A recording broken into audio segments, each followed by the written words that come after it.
সেই ঘটনা সংঘটিত হওয়ার যৌক্তিক সময়ের মধ্যে সবাইকে আইনের আওতায় আনা হয়েছে। দুষ্টের দমন শিষ্টের পালন নীতি অনুসরণ করা হচ্ছে। পুলিশ বাহিনী সহ সকল শৃঙ্খলা বাহিনীর আমি মাঝে মধ্যে প্রশংসা করি, এই জন্যই করি তাদের ভঙ্গুর মনোবল এবং ভঙ্গুর অবস্থায় যেভাবে আমরা পেয়েছিলাম এই 6 মাসের মধ্যে তাদেরকে একটা আমরা অবস্থান উন্নীত করতে পেরেছি, তাদের মনোবল ফিরে এসছে এবং তারা সম্পূর্ণ শক্তি দিয়ে অপরাধ দমনে তারা সচেষ্ট হয়েছে। রংপুরের একটি ঘটনার কথা মহাসচিব সাহেব বললেন, সেই ঘটনা সংঘটিত হওয়ার যৌক্তিক সময়ের মধ্যে সবাইকে আইনের আওতায় আনা হয়েছে। এরকম রামেসা হত্যা থেকে শুরু করে যত ঘটনা জাতীয়ভাবে আলোচিত হয়েছে বা আলোচিত হয় নাই, প্রত্যেকটা অপরাধের আমরা অ্যাড্রেস করতে পেরেছি এবং যথাযথ আইনি প্রক্রিয়া নিয়ে আসতে পেরেছি, আদালতের কাছে সুপর্দ করতে পেরেছি। ক্ষেত্র মতে সমাজের চাহিদা অনুসারে সংক্ষিপ্ত সময়ে বিচারিক কার্য সমাপ্ত করার জন্য সহযোগিতা করেছি।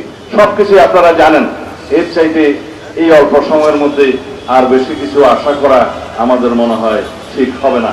তবে ইনশাআল্লাহ প্রতিশ্রুতি দিচ্ছি, বাংলাদেশের এই পুলিশ বাহিনী জনপ্রত্যাশিত জনবান্ধব পুলিশ বাহিনীতে পরিণত হবে ইনশাআল্লাহ।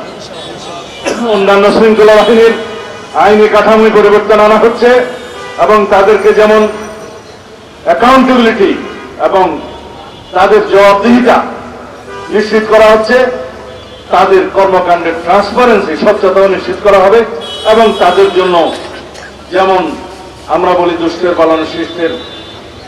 দুষ্টের দমন শিষ্টের পালন নীতি অনুসরণ করা হচ্ছে।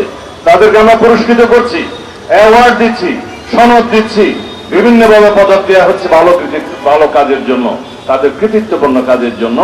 তবে আমরা দুষ্টের পালনও করব।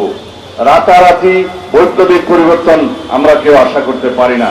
ইনশাআল্লাহ আমরা আমাদের মাননীয় প্রধানমন্ত্রী, এদেশের গণমানুষের নেতা জনাব তারেক রহমানের নেতৃত্বে নির্দেশনায় আমরা আইন শৃঙ্খলা পরিস্থিতিকে একটা এমন পর্যায়ে উন্নতি করতে পারবো, ইনশাআল্লাহ জনপ্রত্যাশা পূরণ হবে।